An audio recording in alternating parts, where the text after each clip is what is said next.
Hi everyone, my name is Josh Littman. I'm a June Kollel participant, and that's really unnecessary, and I get the honor of introducing our speaker and our talk tonight, Dancing with God and Man, the Life and Leadership of Moshe Rabbeinu. So tonight, our amazing speaker is Rabbi Grumet, who is the associate, I've got a long bio to read, so get comfortable, is the Associate Educational Director at the Lookstein Center for Jewish Education at Bar-Ilan University. He teaches at Machon Pardes and coordinates the Tanakh department at Yeshivat Eretz Hatzvi, both in Jerusalem.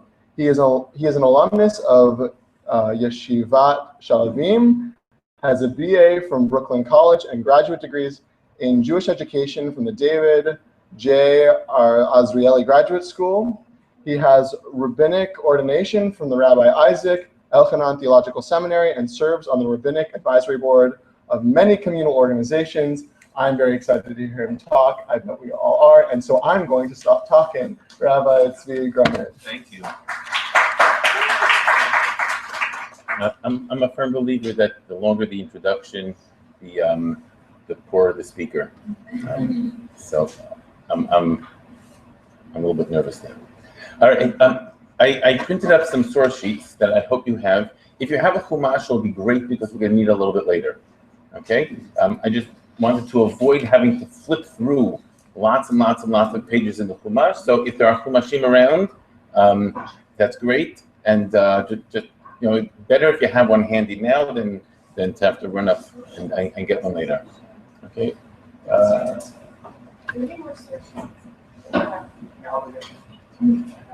Okay. This past Shabbat, I was asked to give a short shiur in the shul that I was visiting, and after the shiur, one of the comments that came back to me was, "That was the most blasphemous thing I've ever heard in my life." I took that as a compliment, but I was pretty saddened to hear that he thought that was the most blasphemous thing that he has ever read in his life. It means he's not reading very interesting things. Whenever we talk about great characters in Tanakh, there's a raging debate. It's been raging for many, many years, probably at least 2,500 years, as to how we view the figures in Tanakh. Do we view them as idealized characters, or do we view them as works in progress? I have a very clear position on this. I view them as works in progress, and I think their greatness emerges when we see the process that they've gone through. Like, for example, if we take Avraham, right? So when we're first introduced to Avraham, his name is not Avraham. What's his name? Avram. And it takes him all of Parshat Lech Lecha for him to earn the name Avraham. That means that when we're first introduced to him, he's not a finished product. And I have reason to believe that even after his name gets changed to Avraham, he's still not a finished product. There's still more for him to go to till the Malach will finally declare, "Now I know, Ataya Adati ki yireh Elokim ata." Right? That comes only after 50 years of Abraham's Lech Lechas. Okay, the same thing is true for Yaakov, right? We're introduced to Yaakov, so we all know that there are strands, like you'll find them within the Midrash, that say Yaakov was born circumcised. What's the Midrash trying to say? Yaakov was born circumcised. What's Midrash trying to say when it says something like that? Doesn't mean he had a bad fight with Esau in the womb, right? But what it means is that he was born perfect. He was completely finished. There is nothing left to do with this guy. And yet, when we read the text, it's very clear that Yaakov has a tremendous amount of work to do. It's not until after he's probably close to 90 years old when he comes back from Lavan's house. He may even be older than that. When he comes back from Lavan's house, and only then is his name changed to Yisrael. Or is he given the name Yisrael? That means that up until that point, he was not fit to be called Yisrael. Right? So the figures in Tanakh, this was a great blasphemy. The great blasphemy was that I claimed that the great figures in Tanakh go through a process. Okay, today we're going to look at Moshe. And I'm a firm belief that Moshe's greatness is not that he was born great, but that he went through a process. What I'd like to do today is to take a look at least one angle of that process that Moshe goes through. And here, I'd like to present this in sort of a contemporary paradigm. If you look around at various rabbinical figures that we have in our community, and to oversimplify things, and it's always helpful to oversimplify things. Imagine that we have a paradigm in which there are two extremes. One extreme is the rabbi who is the amazing Talmid Chacham, right? Somebody who spends all day and all night in the Beit Midrash, is completely immersed in learning, is suffused with Torah, and that is his entire existence. Doesn't know much about people, right? Other than what he gets through his learning, right? But his entire existence is suffused from the books that he absorbs and from the learning that he engages in. That's on one end of the extreme. On the other end of the extreme is the rabbi who is really popular. He knows how to speak to an audience. He's an amazing pastor, has great human skills. When he opens his mouth, the words come out polished, they're pearls, they're music to our ears. But when you scratch the surface, you say there's not much depth there. Those are the paradigms that I'm looking at over here. Two extremes. Now, truth is, very few people fall into either extreme. Most people fall somewhere along the spectrum. But it's those two extremes that I'd like to explore today, particularly in the life of Moshe. Okay, where does Moshe fit in that? And what do we learn from Moshe? And how did that affect his leadership? And how can that inform us in terms of the kind of leadership that we seek? All right. So when we start, the Torah first introduces Moshe to us, and I know that we all know the life of Moshe because of the movie. Right? Those of us who are older know it from Charlton Heston, and those of us who are not as old know it from The Prince of Egypt. Okay? So you pick whichever movie you want, but everybody knows the life of Moshe. And when we're first introduced to Moshe, so what stands out about this guy? What stands out about him in terms of his character? Right? That famous Perek Beit in Sefer Shmot. What stands out about Moshe?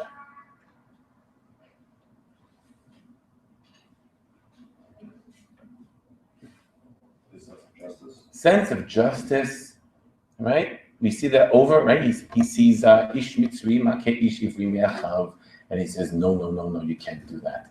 Okay? So it's the sense of justice. It comes up again later on in the Perek, right? When he sees the Midianite shepherds oppressing Yitro's daughters, and he just jumps in and saves them. Okay, his sense of justice, right? His sense of taking care of the oppressed, taking care of the downtrodden. That's the Moshe that we're introduced to, and the Midrash takes it even further, right? Many of you know the famous Midrash that says that how did Moshe get to Har Sinai in the first place? Right? Following a runaway sheep. So we start with taking care of his brethren, and we go to taking care of strangers, and then we go to taking care of a sheep, right? So we start the people who are closest to him, to people who are far away from him, to an animal, a wayward animal. Okay, that's the picture we have of Moshe. And Moshe is a man of the people, a man of profound and deep compassion. Right? That's what we're introduced to. And by the way, you want to take a look, just to show you one little insight in this. Take a look at the first source we have over here on the page. ויגדל הילד ותביאהו לבת פרעה ויהילה לבן. ותקרא שמו משה ותאמר כי מן המים משיתיהו. I'll be reading from the Hebrew. You can follow along in the English if you want. ויהי בימים ההם ויגדל משה ויצא אל אחיו.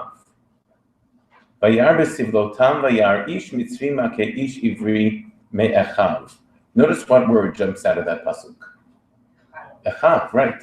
And twice in the pasuk, he's seeking his brothers, right? And truth is that it's not even clear if he knows who his brothers are. Not that Moshe knows what his identity is, but he's seeking his brothers. He's seeking other people. He's seeking the companionship of others, whether those others are going to be the Egyptians, whether those others are going to be the Hebrews. Doesn't make a difference. He's looking. Right? He's looking for his achim. Right? So this is the first picture that we have of Moshe. Right? This is a picture that begins to shift pretty quickly. Moshe kills this Egyptian. He runs away. He ends up in Midian. He's in Midian for a very long time. The Torah doesn't tell us exactly how long he's in Midian for. We can only use our imaginations. How old do you think he was when he killed the Egyptian? You can't be wrong. So it's safe to guess. How old do you think he was? 20. I like that number. It's a good number. I always guess 20 also. 20. All right, give or take a few years. Moshe is 20 years old. How old is he when he comes to the sneh? 80.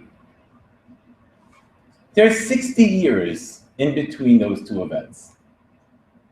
Those are 60 silent years. They're so silent that there's a really interesting midrash that tries to fill in what happens during those 60 years.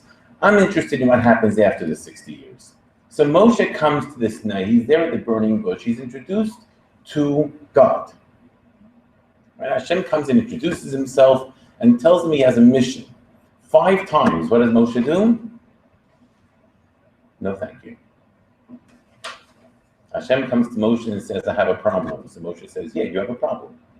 That's not my problem. You take care of it. You're God. It's your problem. Your people are enslaved. You take care of it. It's not my problem. Something has happened to Moshe.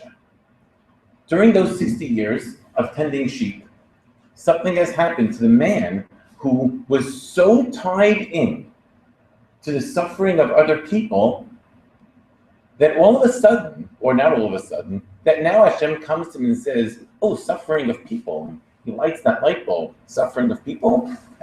And Moshe says, no, that's not me. Find somebody else. Finally, Hashem gets angry with him. And after Hashem gets angry with him, Moshe said, I guess Moshe has no choice but to go. If you want to see something wild, Moshe goes. Let's take a look at the second source over here. It's a passage that often gets overlooked because we're so concerned at what happens at the sneh, and then there's a weird story at the end. So we often overlook this piece over here. It's the second source on the page. וילך משה וישב אל יתר חותנו, ויאמר לו, אלחנב ישובה אל אחי אשר במצרים ואראה העודם חיים. Let's just reconstruct. Right, what does Moshe say? Moshe goes to his father-in-law Yeter and basically asks permission to go back to his brothers, Achai, that same word. He says, I want to see how Odam Chaim are still alive. It's time for a road trip. I'm going to Czechoslovakia. I'm going to Egypt. I want to see if my family's still alive. I want to see if my brothers are still alive. Wait a minute. We had Perek Gimel and half of Perek Dalet. For the last 40, 50 psukim, Hashem has been negotiating, arguing, yelling at Moshe. You got to go. Finally, Hashem gets angry with him. Vayicharaf Hashem b'Moshe. So it's the only time I think in Chumash that Hashem gets angry with Moshe. The only time. Hashem gets angry with Moshe and says, you got to go. Right? And doesn't leave. He's not asking anymore. It's a command. So what should Moshe be doing? Hashem says, you got to go. Moshe should go. If he's going to go back to his family, go back to his wife and children or his father-in-law, he should be informing them that God has appeared to me and I have to go save my people. But look at what he says. I'm going to Root Street. I'd like your permission. El-Chana, and na is almost a request for permission. El-Chana va'ashuva el-achai asher b'Mitzrayim. I want to go to my brothers in Egypt. I want to see if they're still alive. That's crazy. And what would happen if Yitro would say no?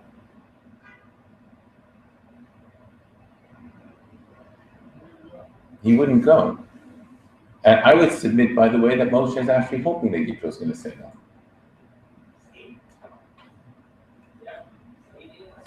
He's 80 years old. Oh, yes. Oh, yeah. You'll see, Ike. I'm sorry, I didn't get, how is it that he's 80? How is that determined? Because when he actually comes to Paro, the Torah tells us that Moshe is 80 years old at that moment. And the trip from Midian to Egypt is not a lengthy trip. So Moshe is 80, Aaron is 83. Okay. All right? I read that one. That's okay. No, it's not here. It's in a later text. It's, I think, in Perek Vav. But it's crazy. He's asking permission. Truth is, when you look in Tanakh and you look at the relationship between fathers-in-law and sons-in-law, fathers-in-law never give permission for the sons-in-law to leave. There are two amazing stories that demonstrate this beyond the shadow of a doubt. The first is Yaakov in Lavan's house.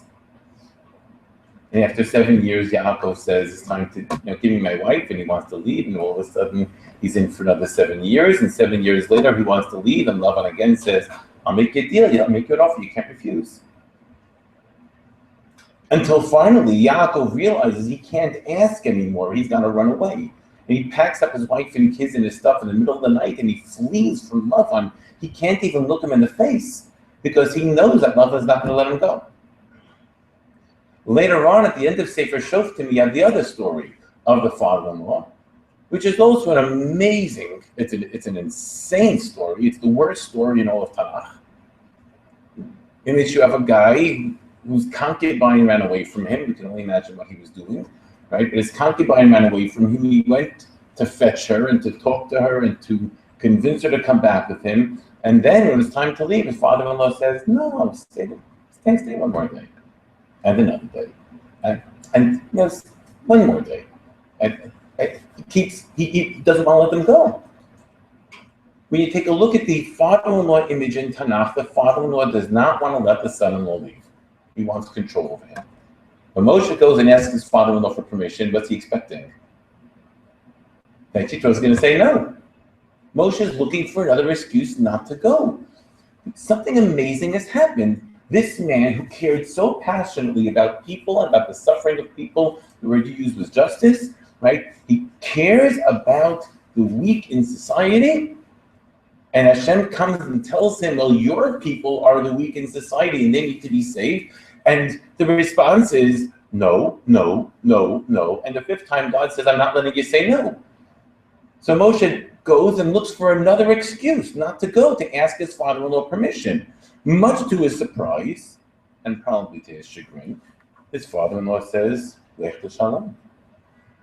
Be my guest. Go ahead. Take a look at Pasuk Yutet. If you're following along in the English, it's 19. Okay, we're in the second source, Pasuk 19. Vayomer Hashem el Moshe b'Midyan. Now Moshe is back in Midian. He's not at Har Sinai. Moshe is in Midian, and he says, Lech shuv Mitzrayim. Go to Egypt. Why does Hashem have to come tell him another time? Didn't Moshe just get permission from his father-in-law? Didn't he have an instruction? Why does Hashem now need to come and tell him again? Lech shuv Mitzrayim. And he gives him a reason that it's okay to go, because all the people that you thought were going to kill you, they're not alive anymore. You don't have to worry about them. Why does Hashem have to come and tell him that? He's delaying. He's not going. He's not going. He's sitting there. He's got a suitcase. What should we pack?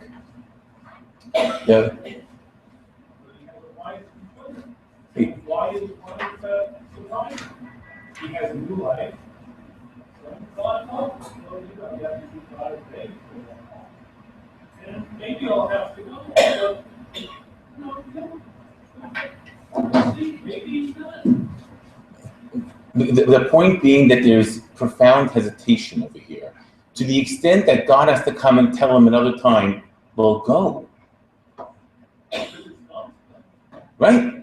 Yeah. The question is, why is Moshe not buying into this? Okay, which means that something has happened to the man who beforehand was so passionate about helping other people. He's got caught up in all the little things of life. He doesn't want to be involved in that. And, right, as you said, he takes his wife and children, right, which, by the way, the Rashban reads as a delay tactic. If he would go to Egypt, he'd get there in a couple of days. But if he's traveling with his wife and children, he's got to stop, he got a bathroom stop, got to change the diapers, maybe, he's extending this trip, he's schlepping it out, he's delaying at every step along the way. He holds back, he stops, and now we don't wonder anymore why in that mysterious scene God wants to kill him. Everyone wants to know, why does God want to kill Moshe? When you read the Chumash, it's very clear why God wants to kill Moshe. Because he told him go, and he's doing everything he can to stop going. Something has happened. This man of the people, this man who was passionately concerned with the people, has pulled back from that a little bit. God has interesting ways of doing things, and eventually he does convince Moshe. Not only does he convince Moshe to go, but Moshe signs on as a full partner. So by the time we hit the end of Perek Hey, the end of chapter 5, Moshe cares deeply about the people, so much so, and I didn't bring this here, but so much so, it's at the very, very end of Parashat Shemot,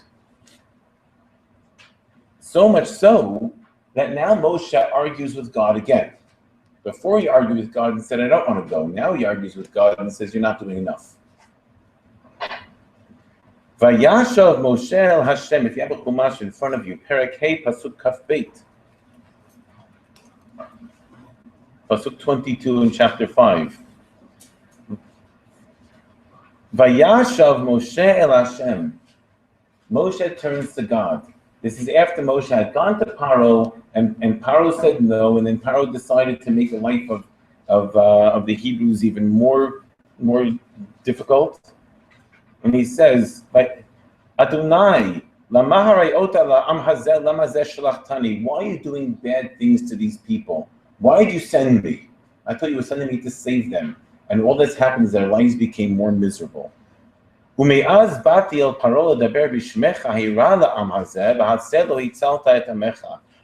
I got to Paro, he has only made their life more miserable, and you haven't saved them at all.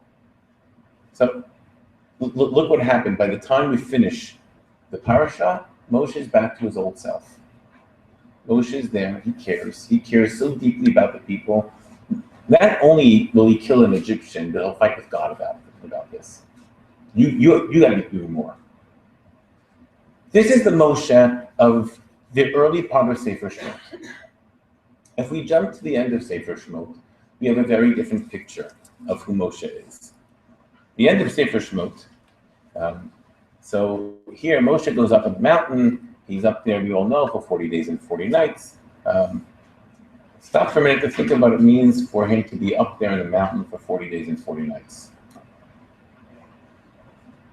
Did he take enough provisions for 40 days and 40 nights?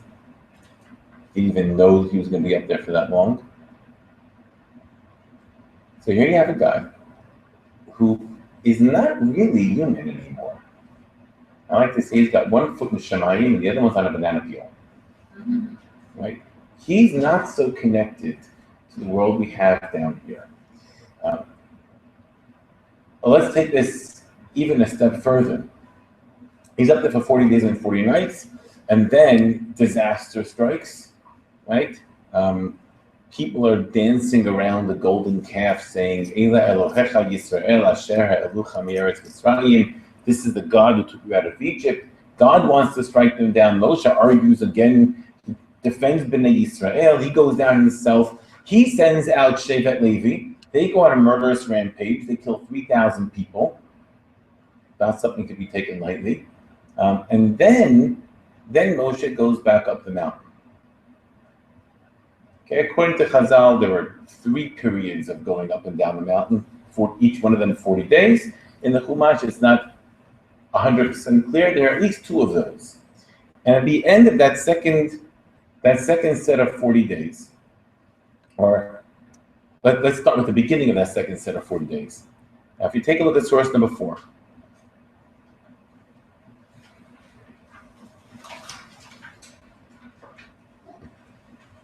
source number 4 is actually somewhere between the first set of 40 and the second set of 40. Vayomer Moshe el Hashem. This is part of an extended negotiation that Moshe has with Hashem, and I venture to say that I have yet to see an explanation for these things that satisfies me. There are a lot of explanations. I mean, you have a lot of explanations for something that means that nobody really knows so well. Okay, so let's just leave it at that. Vayomer Moshe el Hashem. So Moshe turns to God and says, You're telling me you want me to take these people. You want me to bring them up to the land. You never told me who you're going to send with me. You don't know exactly what that means. You said that you like me. So now, if indeed I find favor in your eyes, teach me your ways so that I should know you. What exactly does that mean? Teach me your ways so that I could know you? If we had time, I would share with you 20 different explanations. The fact that there are 20 different explanations means that we don't really know. But it looks like something like he wants to understand God better. And then, 2 psukim later, or 3 psukim later, he comes back and makes another request. In Pasuk Yudchet, Vayomar har'eni na et kevodecha. Show me your glory. Here too, we don't know exactly what that means. But it sounds like Moshe wants some kind of intimate knowledge of Hashem. When we're first introduced to Moshe at the beginning of Sefer Shemot, Moshe is the man of the people. He moves away from the people, God forces him back into the people. And Moshe passionately cares about the people. Passionately. Now we're at the end of Sefer Shemot. And by the end of Sefer Shemot, Moshe doesn't seem so interested in people, he seems more interested in God than the people. And let's follow this through to its end point of Sefer Shemot, which is source number 5. Vayihi Sham el Hashem. So it turns out that Moshe was with God, Arba'im Yom va'Arba'im Laila, 40 days and 40 nights. This is talking about the last time that he was up there. Lechem lo achal, he did not eat. Umayim lo shata, he did not drink. So what's it trying to tell us about this guy? Right? He's not so connected to the world down here. Right? He started off as a person who was passionate about the people, was a great pastor, or a great public defender. By the time we hit the end of Sefer Shemot, Moshe is not so interested in people. He is completely removed from people, and we'll see this to the extreme.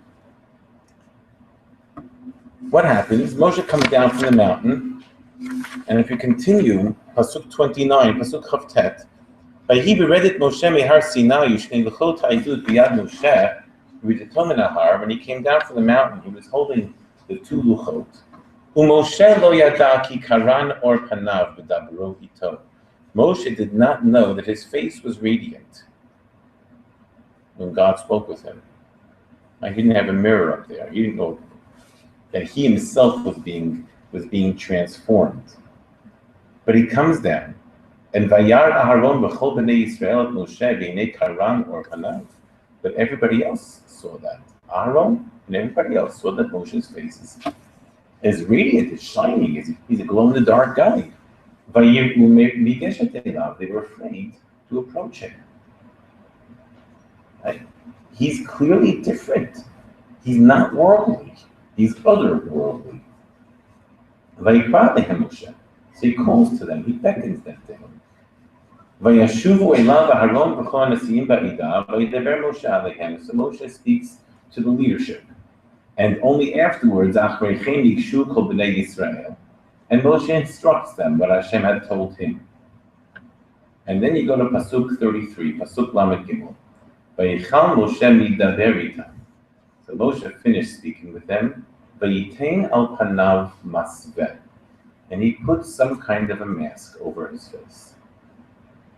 That mask stays on Moshe's face for 40 years.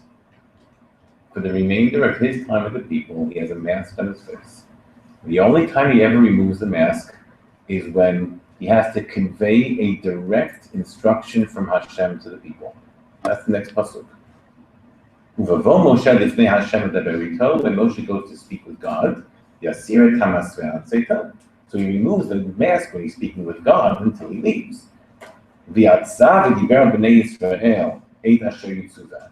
And then he comes out and he commands the people what he himself was commanded. And when they saw that his face was glowing, so he returned the mask to his place. So here you have a guy. And it's hard to imagine a leader who is more removed from his people. The people can't see his face. He's wearing a burqa.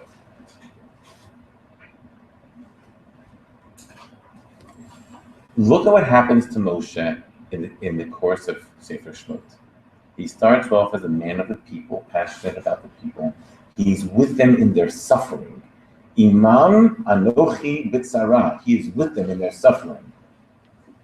By the time we get to the end of the Sefer, Moshe is so far removed from the people that people are terrified to even approach him. He's gone from one pole completely to the other pole. Now the question is, what happens to this guy?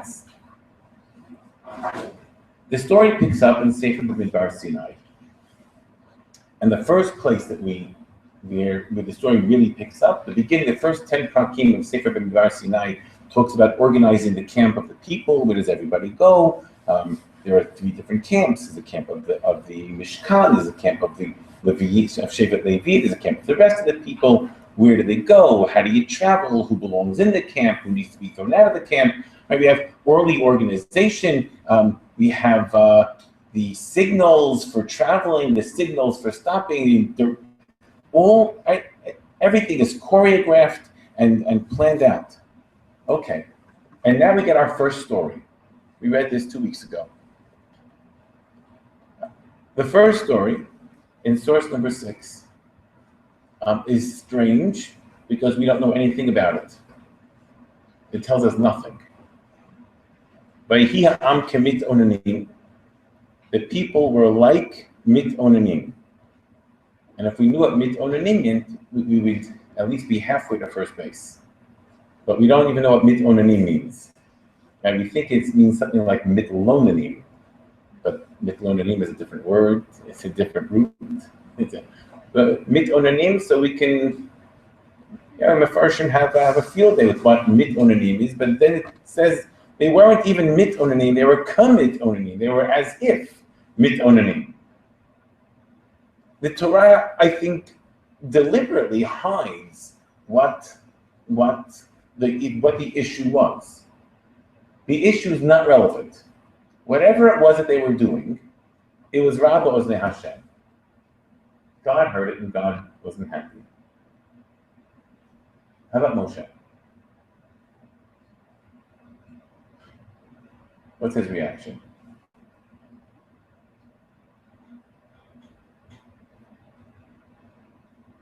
Not until they called out to him. Not until they call out to him, meaning that there is something bothering the people and they're doing something and Moshe has no clue.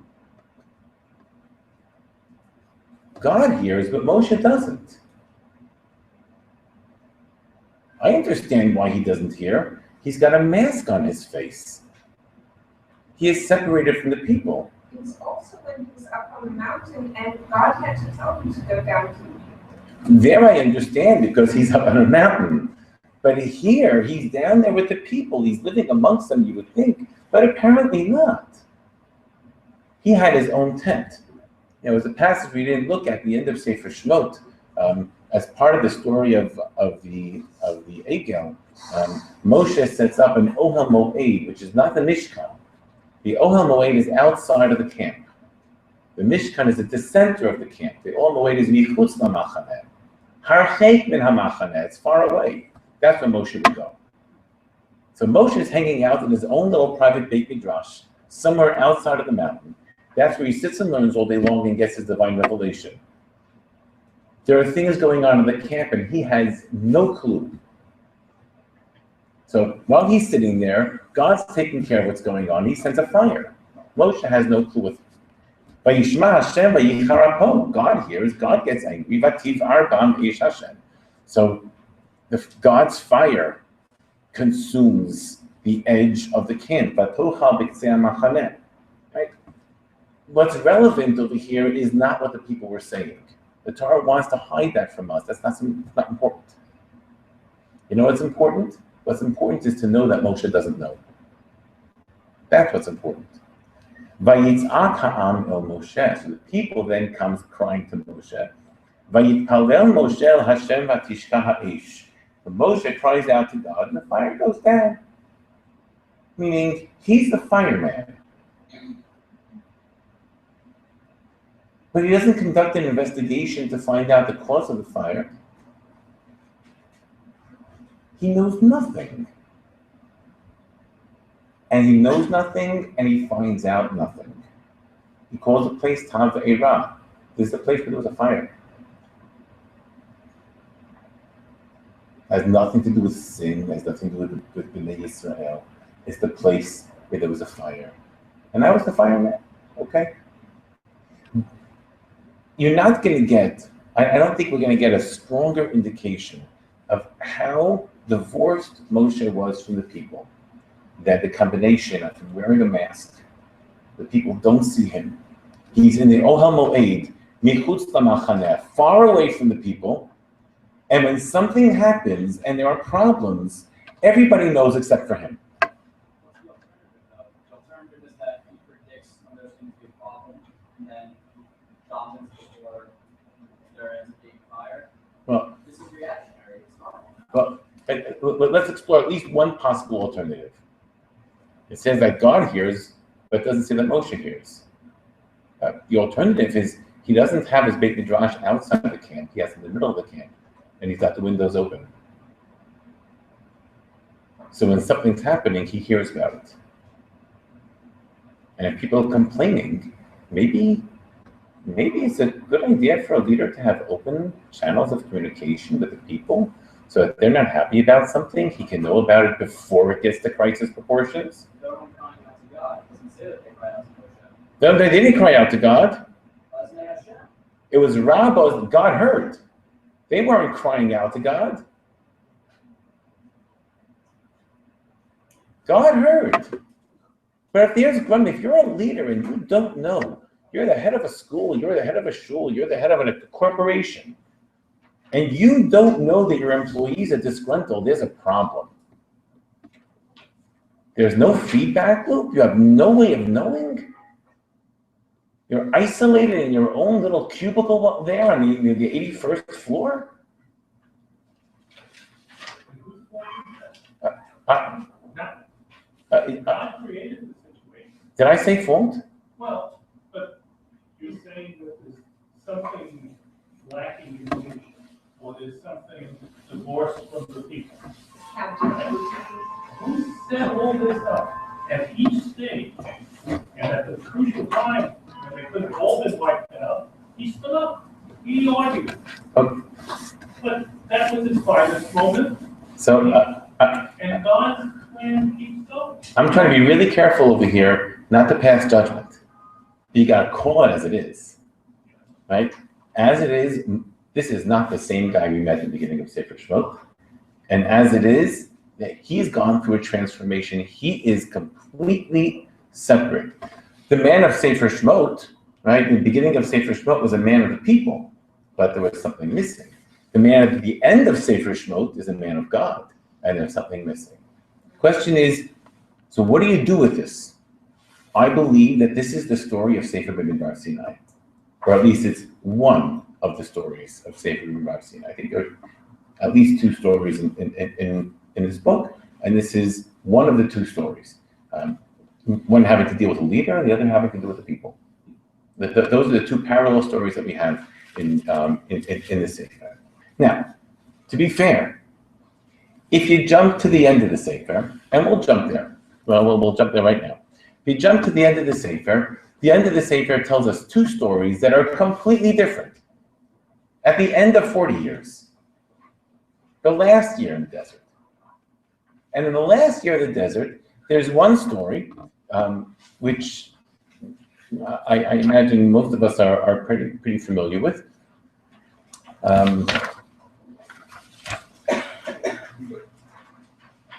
And that one is in the very last source, number 8.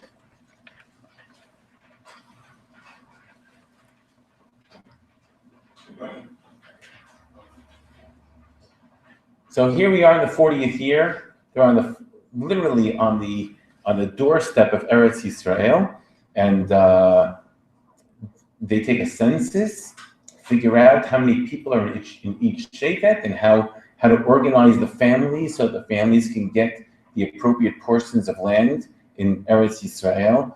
And there are 5 girls in a family in which there are no sons. The 5 girls, Benot Slav Chad, Machla, Noach, Hogla, Milka, and Tirzah, come to Moshe, and they say, it's not fair. It's not fair. Our father died, and we don't want his name to be wiped out of Eretz Yisrael. What can you do for us? Now, before we go any further, I'm going to project. If this would be the Moshe of Shemot Perek Beit, Moshe of Shemot Perek Beit cares about people, he cares about the oppressed. He saved Yitro's daughters, right? And there's no reason that he shouldn't do the same for these women here. But the Moshe of Perek Lamed Daled, who knows nothing about what's going on in people's lives, and is completely separated from them with a mask on his face, in his Ohel Moed Michutz LaMachaneh, that Moshe would probably respond along the following lines.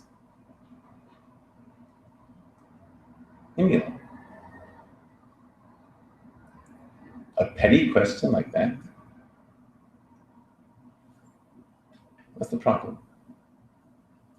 Other girls don't get portions in the land. You don't get portion in the land either. They marry. Their husband gets a portion. You're going to marry. You get a portion together with your husband. What's the problem? That would be the Moshe of Perek Lamed Daled of Sefer Shemot. Okay, so which Moshe appears over here? First one. Hi. I agree. I don't know. It's just a surprise for me. I think it's the first one. You think it's the first one? Okay, and somebody over here said? A hybrid. There's something interesting that happens. The Moshe at the beginning of Sefer Shemot would have responded from the gut. The Moshe from the end of Sefer Shemot would have responded very differently from the gut. This Moshe says, let me ask. This is the third model. This is the third picture. Right? And if we take a look, the very last pasuk of what the Torah introduces, Vayakreid Moshe et mishpatam lifnei Hashem. It's an amazing language. It doesn't say he asked. It says he brought their mishpat close to God. You know, it's one thing to send an email and ask for advice. It's another to go to somebody's front door and to knock on the door and say, look, I've got a problem. Vayakrev Moshe et mishpatan, he brought their case close to God. That's more than just asking. Moshe goes and knocks on the door and says, I have a problem over here. What can you do? The language is an extraordinary language. And we get to hear somebody who has forged for himself a hybrid of the Moshe of the beginning, the Moshe of the people, and the Moshe of the end of the Sefer. He cares about people, but he also cares about something else. So he wants to make sure that they're taken care of, but within a certain kind of a guideline and with thought.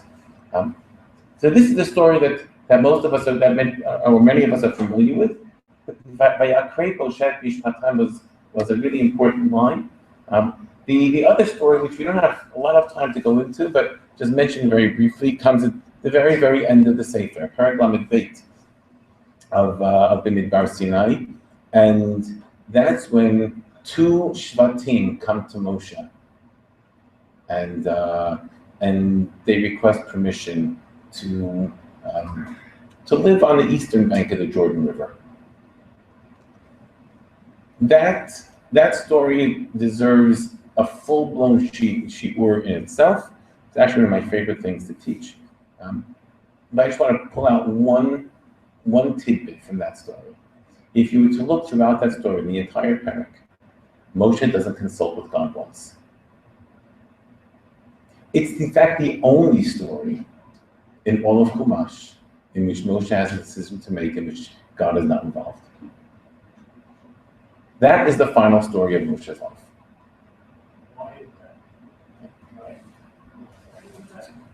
So why is that? It is exactly the right question, which means that when we take a look at this, what it says something about what has happened to Moshe as a person.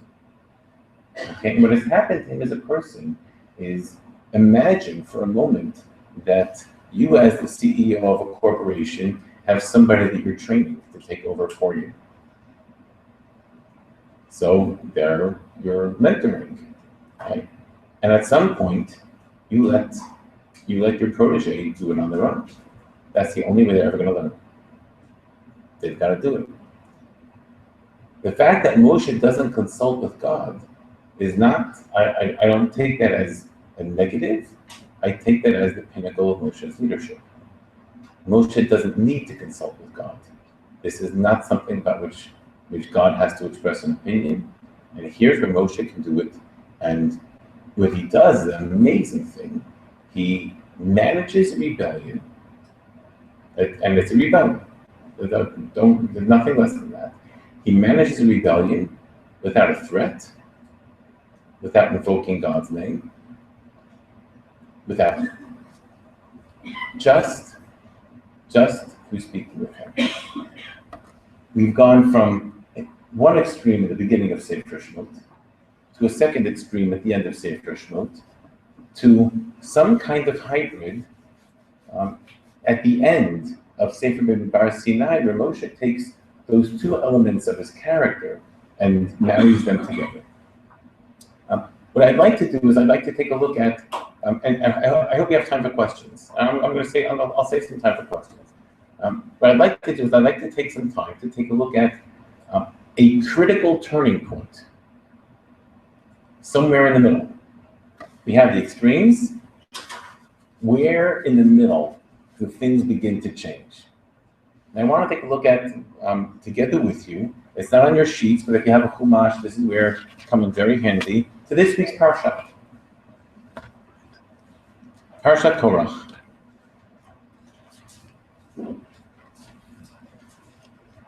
And in Parshat Korach, you're going to see some of the Moshe who's inept. Sorry to use such a strong word. And some of the Moshe who's struggling and really, really trying. And some of the Moshe who succeeds and some of the Moshe who fails. And that's what you expect to find in the middle, right? In a transitionary story. The story of Korach is a really important transitionary story. So if you have the story of Korach, it's B'midbar Sinai Perek Tet Zayin. We have Korach, Datan, Aviram, and On ganging up together with another 250 people ganging up on Moshe. Vayikahalu al. Right? When it says Vayikahel means to gather together. Vayikahel al is to gang up on. Right? You're gathering people on. Okay? Vayikahalu al Moshe al Aharon.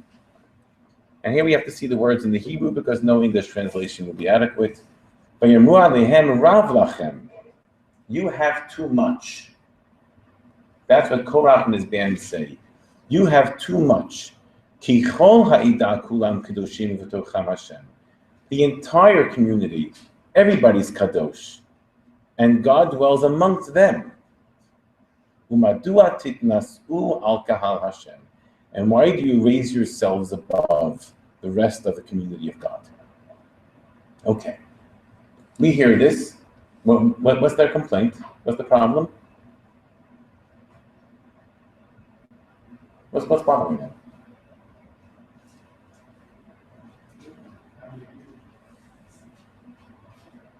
That earning their own kedusha, they're more concerned with the fact that he's elevating himself to a higher degree. That affecting themselves on their own holiness.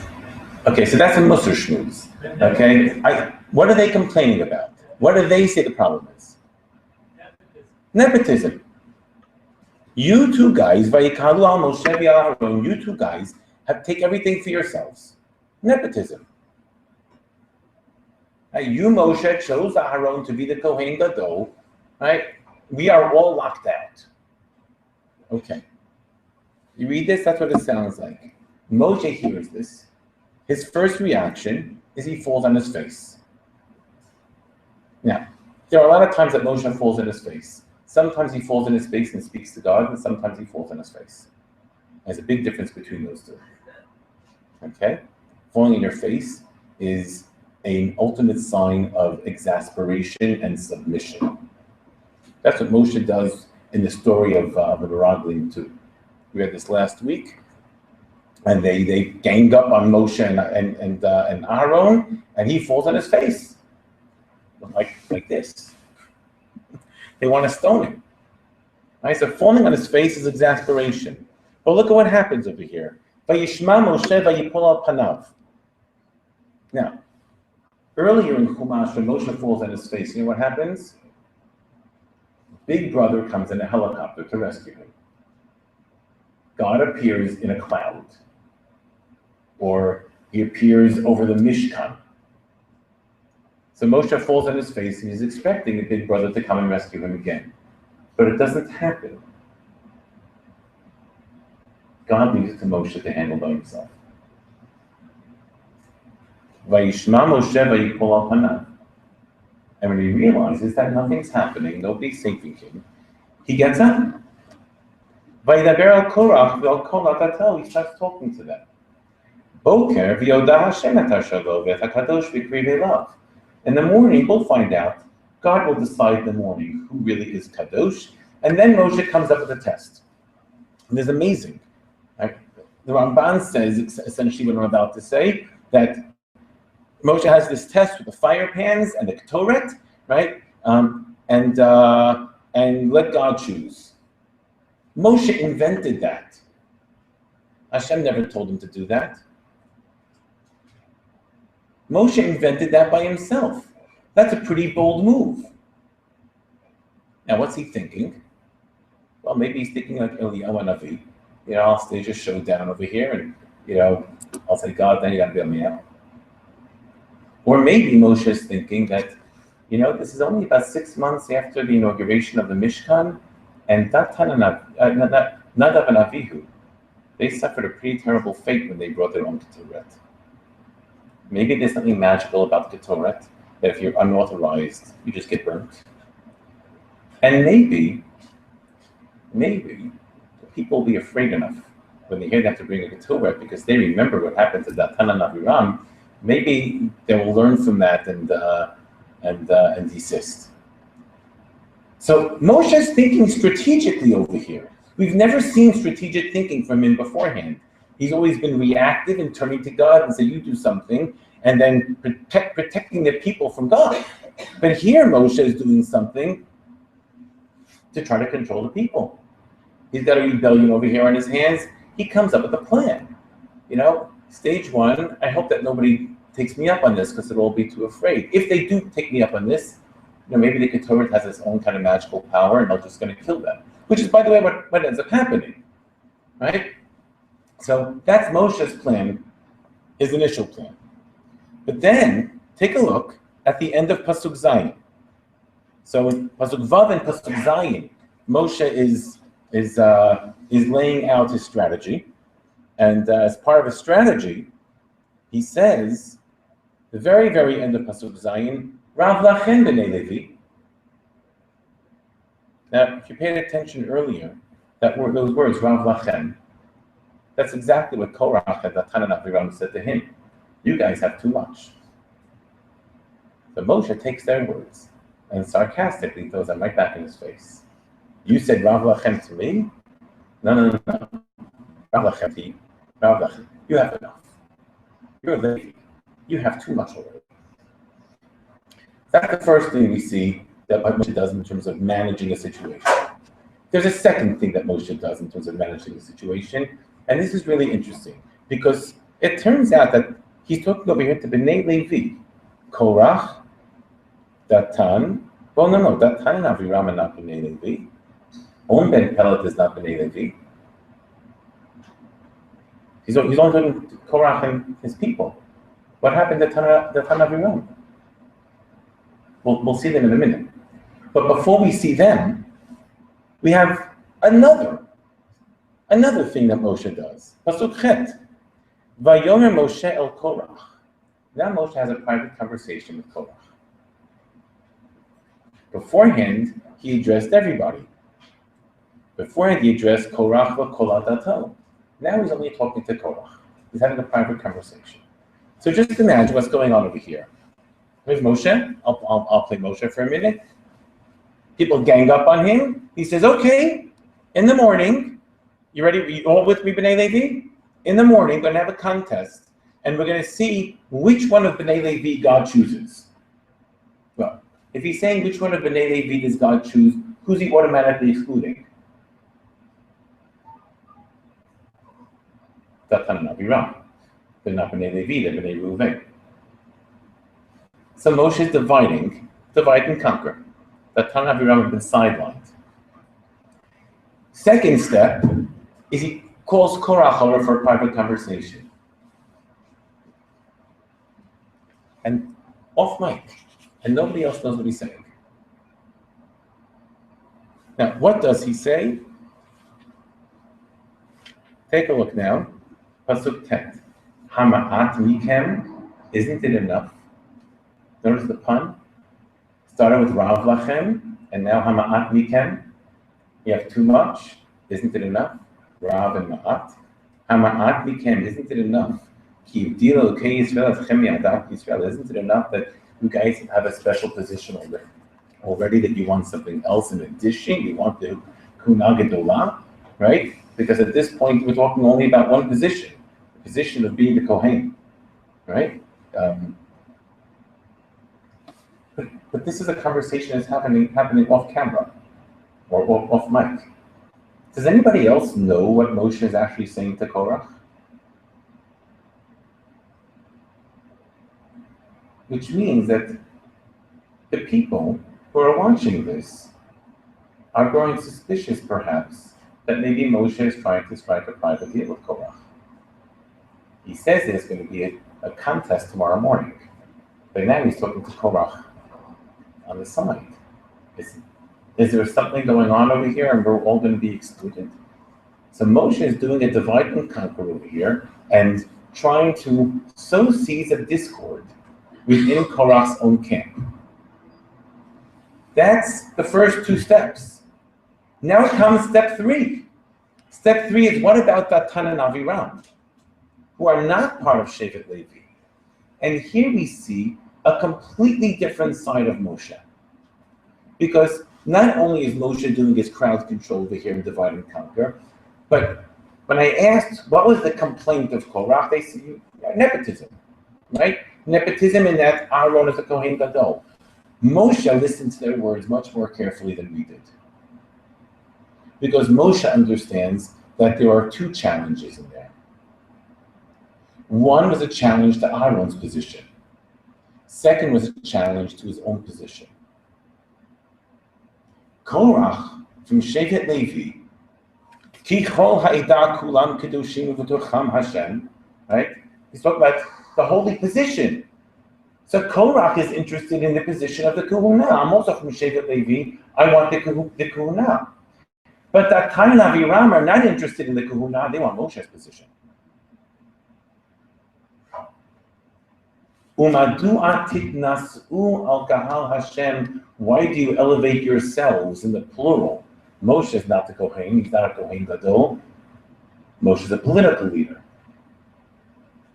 They want Moshe's position.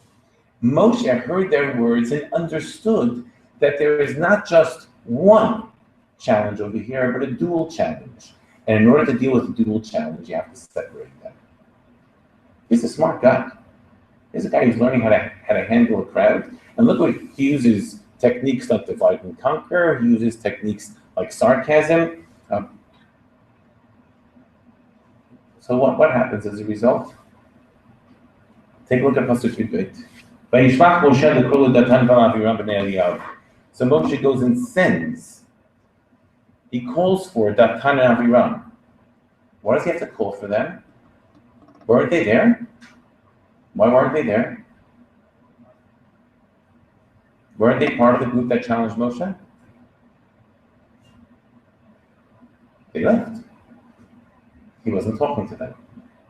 He was talking to Korach and Shevet Levi. They said, this has nothing to do with us. So they left. Right? Divide and conquer. But look what happens. Vayamru lo na'aveh. We're not going up. I'm going to save some time for questions. Lo na'aveh, we're not coming to you. And right over here, you see power struggle. You're not the leader. Right? We don't accept your authority as leader. So, lo na'aleh, because for us to come to you, you summoned us. I don't recognize you as an authority to summon us. Lo na'aleh. Right? And now they give a speech. Right? Take a look at their speech. Hama'at. Look what they did. They took a page right out of Moshe's playbook. You want sarcasm? We can do sarcasm just like you can do. You did sarcasm on Rav Lachen. We'll do the sarcasm on Hama'at. Right? They're giving it right back to him. Sarcasm apparently isn't working so well. And here, they do something unbelievable. Hama'at ki alitanu me'eretz zavat chalav u'dvash v'hamitenu b'midbar ki tistarer alenu gam histarer af lo el eretz zavat chalav u'dvash haviyotanu v'titen lanu nachlat tzadeh v'charem ha'inei ha'anashim ha'im tenaker lo na'aleh. If you take a look at the way their speech is structured, it starts and ends with the same words. Lo na'aleh. Now, lo na'aleh means we're not coming to you, but it also is a reference to Eretz Yisrael. There's a hidden reference over here, because la'alot is always to Eretz Yisrael. Lo na'aleh. Egypt is the low ground, Eretz Yisrael is the mountains. Okay, lo na'aleh, we're not going up. And then, what do they say? They say, you took us out of an Eretz Zavat Chalav Udvash. You didn't bring us into a new Eretz Zavat Chalav Udvash. Egypt was the land that was Zavat Chalav Udvash. But you didn't bring us to an alternative one, right? And what did they have in the middle? Ki tistarer aleinu gam histarer. You make yourself the sar over us. They challenge Moshe's authority directly. They say, you have no right to be our leader. Now, what do you say to somebody who says, you have no right to be my leader? And remember, you're very humble. What do you say? Yes, I am. At this point, Moshe turns to God. Moshe gets very distressed by this because he has nothing to say. He can't say anything. And at this point, he turns to God. Right? This story is a really interesting middle story. Right? On the one hand, we see Moshe has developed. Right? The guy who beforehand heard nothing. He knew nothing about what was happening in the camp. Here we have this middle story in which people come to him, which is already big because in the story of the Kemit Onmin, they didn't come to him. People come to him, they present the problem, he understands the problem, he reads very carefully, he sees that what we have over here is not one group with one complaint, but at least two groups with two different complaints. He separates between them, divide and conquer. He uses sarcasm. So you have over here somebody who's really trying to manage people. Does it work? No. He thought he could dissuade them by putting up the contest with the Torah. 250 people came to the contest with the Torah and got burnt.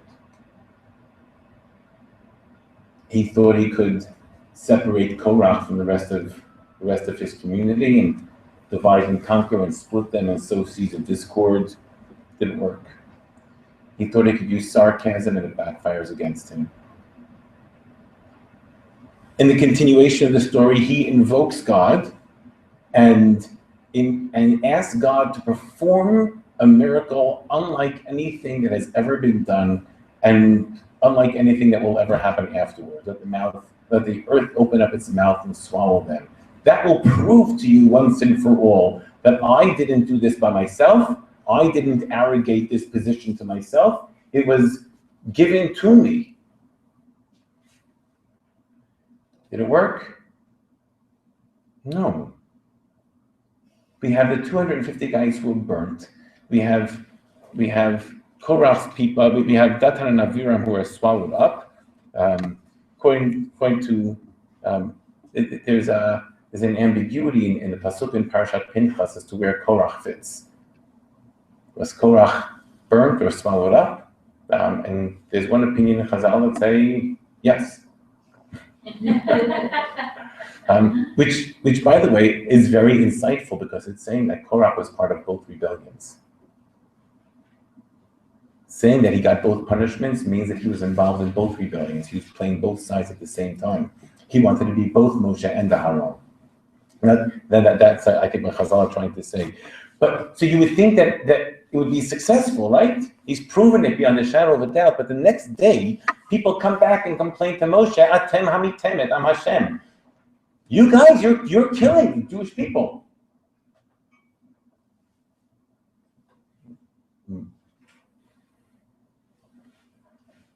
Wow. And that's not enough. There's a need for more, because they come back another time. In Perek Yud Zayin, Pasuk Kav Zayin, Hein gavanu avadnu kulanu avadnu kol hakarev hamishkan Hashem yamut hein tamnu lidvoa. Moshe, haven't you killed enough people? Haven't you created enough of a problem over here? Meaning, you would think that he would finally once and for all put down. We've got God. Fire is coming down from heavens and the earth opening up its mouth and swallowing up the people. That doesn't work. He does everything he thought he could do. He uses Yada Chazakah. He uses all the political skills and acumen that he thought he could muster up. Sarcasm, and it doesn't work. So here you have an amazing story. What makes the story amazing is about somebody who's really trying. He's learning. Moshe he spends 40 years learning the art of leadership. He didn't get it right away. When he first starts, he's sort of like a Shimshon. Shimshon is a great figure, but he's not a leader, and he has no followers. Shevet Yehuda wants to hand him over to the Plishtim. So Moshe starts out as a lone wolf. He's not a leader. Hashem sends him on a leadership mission. He says, not me. He cares about the people, but, he doesn't have followers. By the time we're finished, he has followers, but they are so separated from him that he can't communicate with them at all. And it's between those two poles that Moshe has to learn to navigate in order to develop a model of Jewish leadership. Moshe, on the one hand, has to think about the people and be concerned about the people to the extent that when Benot Slavchad come to him in the 40th year, he says, that's a really good point. I'm going to bring that up. I'm going to bring that to God's door. That's on the one hand. He has reconnected with the people. And on the other hand, he doesn't do it completely by himself because he brings it to God. And he knows when to bring it to God and when not, when he doesn't have to bring it to God. So when Reuven and God come to him and say, we want to live on the eastern side of the Jordan River, he says, no. And then engages in a negotiation with them without consulting with Hashem, because in his judgment, he doesn't need to consult with Hashem. And on the other hand, when he needs to consult, he does. And that's the mature leader who emerges at the end of Sefer B'Midbar Sinai. If we take a look at the stories in between show us snapshots of different stages that Moshe goes through. And leaders aren't born, or at least in Tanakh, leaders aren't born. I can't speak about elsewhere. In Tanakh, leaders aren't born as leaders. They become. They learn, and they learn the hard way. And the hard way means making mistakes. Sometimes mistakes with all sorts of consequences, but mistakes in which you acknowledge what you've done wrong, you acknowledge your error, and you learn from them, and you don't repeat those errors. You move on. Moshe is a model of that, of somebody who becomes a leader, and that wasn't born one. And I would add one more thing over here, but then I'm going to conclude and open the floor for some questions. The other thing that I think emerges from this study over here of Moshe and Moshe's leadership is not just there are two things you have to look at. One is the style of leadership, and the other one is the content of your leadership. The style of leadership is how you bring people to do things. How do you get people to do things?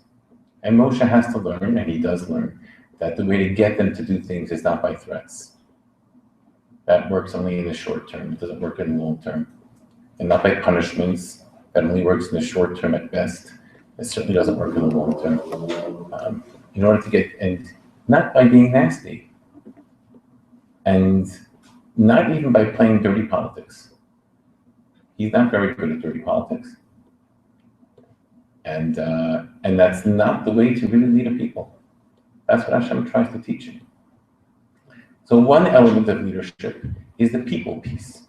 The people piece is how do you deal with the people? How do you get people to do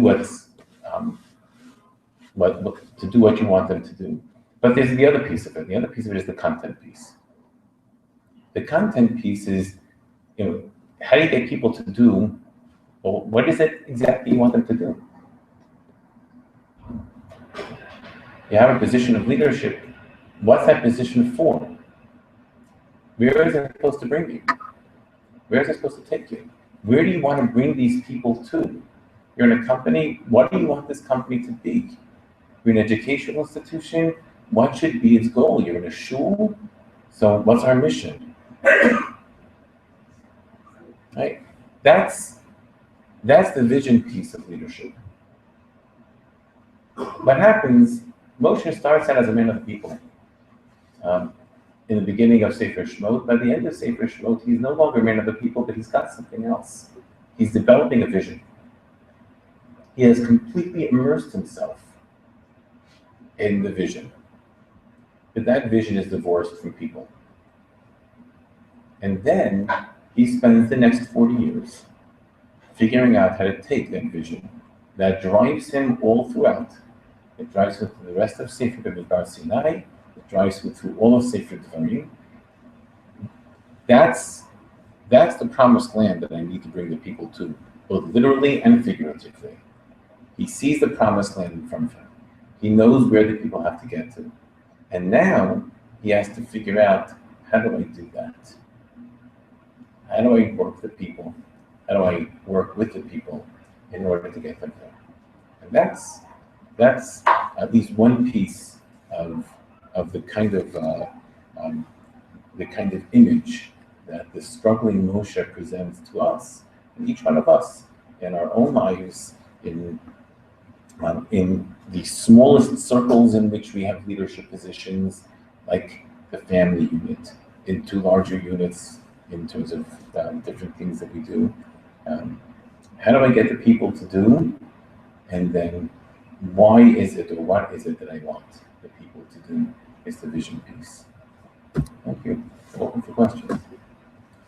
Sure.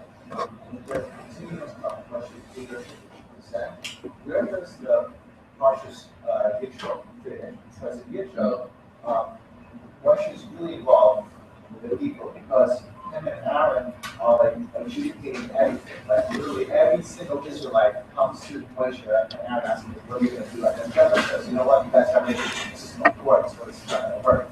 So where does that seed fit into, the continuum of Moshe's leadership? So that's really poor leadership.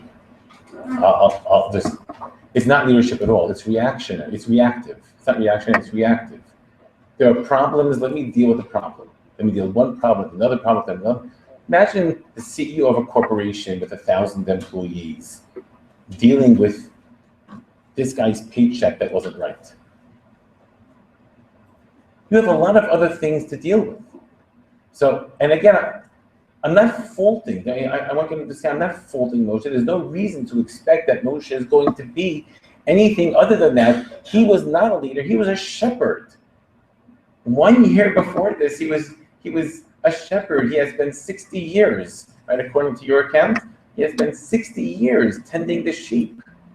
There's no reason to expect that he's going to have leadership abilities and organizational abilities. He can organize a flock, but people aren't the flock. So he's putting out fires, every single day. What Yitro does is Yitro comes and says, okay, institute a system. Systems are a really nice idea. The great irony is that Yitro comes and tells him to do it, and he says he does it, and we never actually see it functioning. Look throughout the rest of Torah, you never see that system functioning. Ultimately, it probably did function on some level, but you probably have to wait until after the time of David and Shlomo to see that system functioning. You don't see it throughout Yehoshua, you don't see it throughout Shoftim, you don't see it in Sefer Shmuel. Later on, when you get to some of the later kings, you see that they have systems like that, where there are local judges, and they build up some kind of a hierarchy. But it's an amazing thing that Yitro gives them a suggestion. It's a great suggestion. Moshe implements it, but again, you can call in a consultant and get a great idea from a consultant and say, okay, you send out a memo to everybody. All right, from now on, there's a hierarchical system over here, and we have this great big bureaucracy. But if you don't follow it up, that's not going to happen. And again, I don't fault Moshe for this. These are things he needs to learn, like the rest of us. Yeah.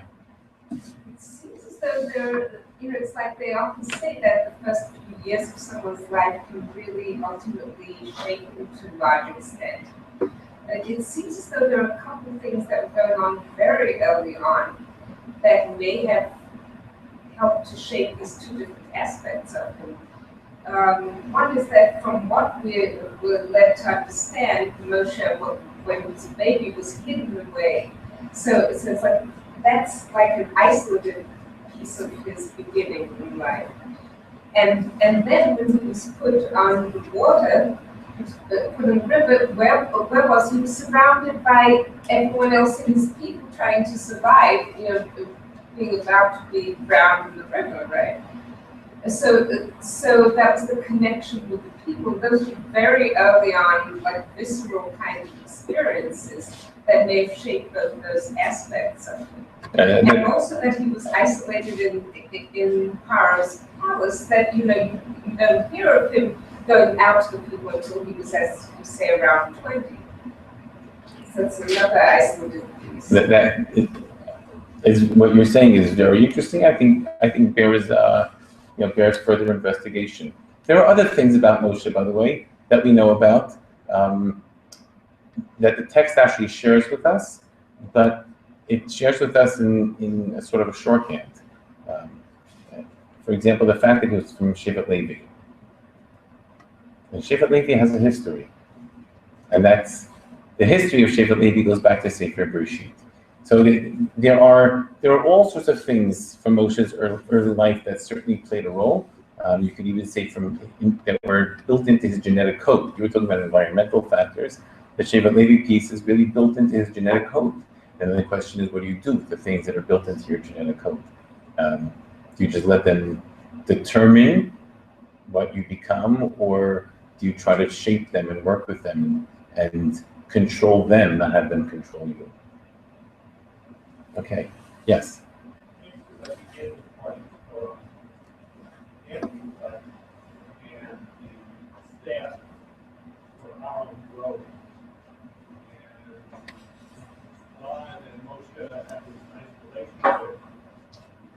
Staff, waited, and if they rebelled one more time, you tell them. You rebels, you remember. That happened before. God is like instructing him about the next stage. And that turns out to be example. That turns out God's standards to be the end of it. So isn't what you're seeing, he's not the CEO. He's the guy that God picked to manage it. But God picks the string, and even when he gives him help, the staff at the end of Torah, at the end of a very difficult period, and tells him what to say, they then hold it against him when he uses the staff and uses the word. okay, so I'm so empathetic to Moshe because he's looking at this. So I'll just make a couple of very, very quick observations about that. You took two different things from two different parashiyot and conflated them together. The part with the staff that flowers is the end of Parashat Korach. The part where Moshe takes the staff later on at Mei Meriva is 38 years later.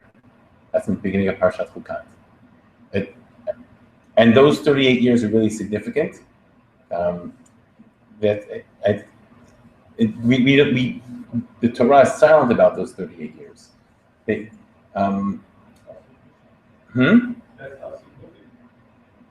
They are profoundly significant. They're transformative. And the Torah, there is one perek in the Sefer that actually talks about that. But there's a lot more to talk about over here. My time is basically just about over. I just wanted to point out a really interesting question. To fully answer it would take a long time. I just wanted to share with you that a lot of these questions are in here. There's a book I wrote a year ago, and the shir you heard today is in here, together with a lot of other things, including the staff, including Mei Meriva, which is probably the most significant event in Moshe's life, and the Sefer really covers the bulk of Moshe's leadership in both Sefer Shemot and in Midbar Sinai, and even goes a little bit into Sefer Dvarim. So anybody who's interested, I have copies here. I'm happy to sign them. Okay, thank you. Thank you. Was there another hand here? Yeah, So question. it just seems to me, there was another thing we wanted to do. So we have this range of characters from Moshe on down to Anthony, on down to people, the Torah, and down on the couch. Some of you can find some very bad names. Some guys are mischievous, around, jealous, and whatever. And they, not only do they not disagree with it in Moshe said, they say, we agree, we saw everything that you did. And their only argument is, we also want to share, we also want to do that. And that theme, I think, so you can see several times, that, as bad as they are, we don't disagree with anything except who should have, like, hey, let's share this holiness, whatever it's called. That's one maybe positive thing you can learn out, even from their actions. Even the Rishayim, I say, their only question is, we don't disagree with anything you said, 100,000 people, we don't disagree with this. And all we want is we also want to share the holiness of the Torah. Okay, you heard it here first. Thank you. One final question. Go ahead. One more question. So, you still believe that Moses is the most humble individual ever? And like, my time I say that anyway, based on what you guys said today. For me, it's not a statement. For me, it's a statement of belief only in that I believe in the Torah. The Torah attests to it, it's not the rabbis. The Torah attests to it. I believe the book. If I didn't believe the book, I wouldn't be here teaching you. So I believe the book. The Torah attests to that, and I think that there are many things that may look like they're not humility, especially in Sefer Dvarim, but I have to trust when the Torah attests to Moses' humility. I believe it. That's what I believe. Okay, thank you.